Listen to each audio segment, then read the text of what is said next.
Joining me now to get through the big political stories of the day is National Senator Matt Canavan. Matt, welcome. As I said before, obviously we've been talking all day about Woolworths. Now you've got Aldi has joined in the caper of casting Australia Day aside.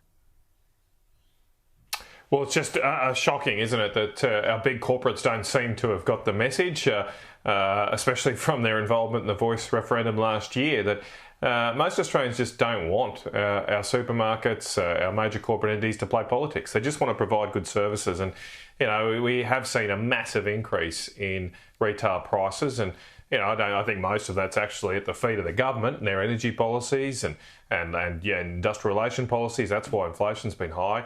But we don't need our corporates out there trying to lecture us. And this ridiculous weak excuse somehow that the demand for these products is low is just laughable. Look at the other things they stock in the Woolies shelves. I mean, I don't think tofu demand is flying off the shelves. I don't think veggie burgers demand is going through the roof. But they still stock them, don't they? They're not taking them off the shelves. I think they're hitting Australia Day. We all know why they're hitting Australia Day products, because they just don't seem to like this country. And I agree completely with Peter Dutton. If they don't like you, if they don't like Australia, shop somewhere else. Go down to your local IGA. Shop there. I know they've always got their good local community small businesses there. Shop there and back your country, back your community, and say no to the big corporates. 100%. Look, the left have been very good at boycotts for a long time. They're very quick to run them.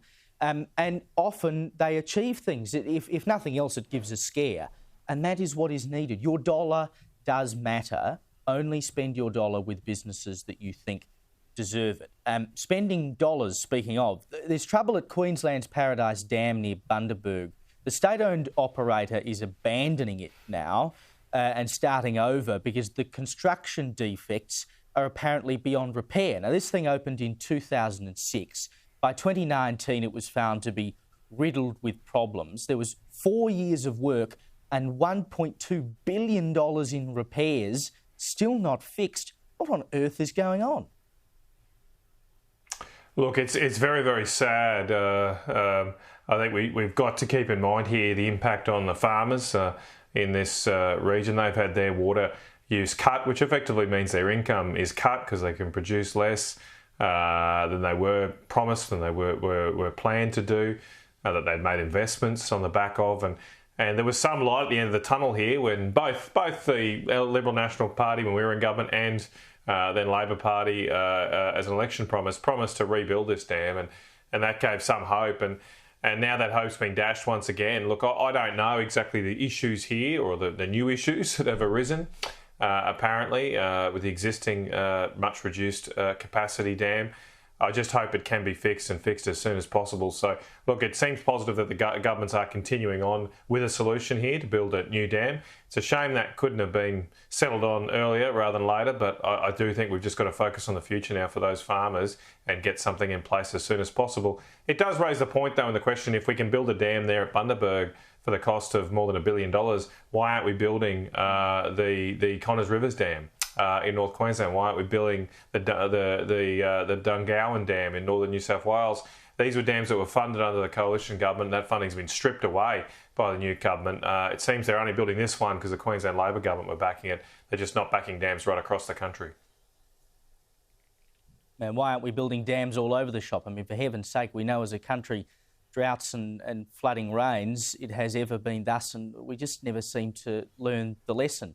Now you've got the United States. They've become the world's biggest exporter of natural gas. Shipments in 2023 overtook Australia and Qatar. I mean, we just cannot get any projects off the ground here to extract gas in Australia because governments won't allow it. We have the resources. We're going to need it for ourselves as much as the rest of the world needs it. Now we let the US take over. Well, look, I'm really glad you're covering this story because it's something that our media has almost been completely silent about in the past sort of 6 months or so. And that's the amazing resurgence in investment in oil and gas around the world, except for in Australia. In the US, in the Middle East, there is massive expansion of their oil and gas sector. This data confirms that the US are overtaking us. So just a few years ago, the US only exported about a quarter of the gas that we export currently, and now they're overtaking us. It's an amazing surge. The other day, the US just set a record for them of 20 million barrels of oil a day produced.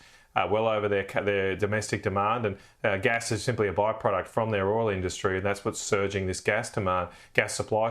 But little old Australia, we've got the gas resources, we've got the gas reserves, but we're not a country that's open for investment now under this Labor Green government. We've got projects held up in court, we've got a resources minister asleep at the wheel, not trying to push these projects through, and there's no welcoming mat here. Investors, Japanese investors, others, don't feel welcome in this country to invest in our nation. That's why they're going elsewhere, to the US, to the Middle East.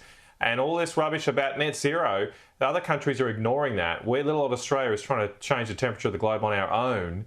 And that just means we're getting less investment, less jobs, and eventually we're going to end up poorer because we'll have lower exports to fund all our public services.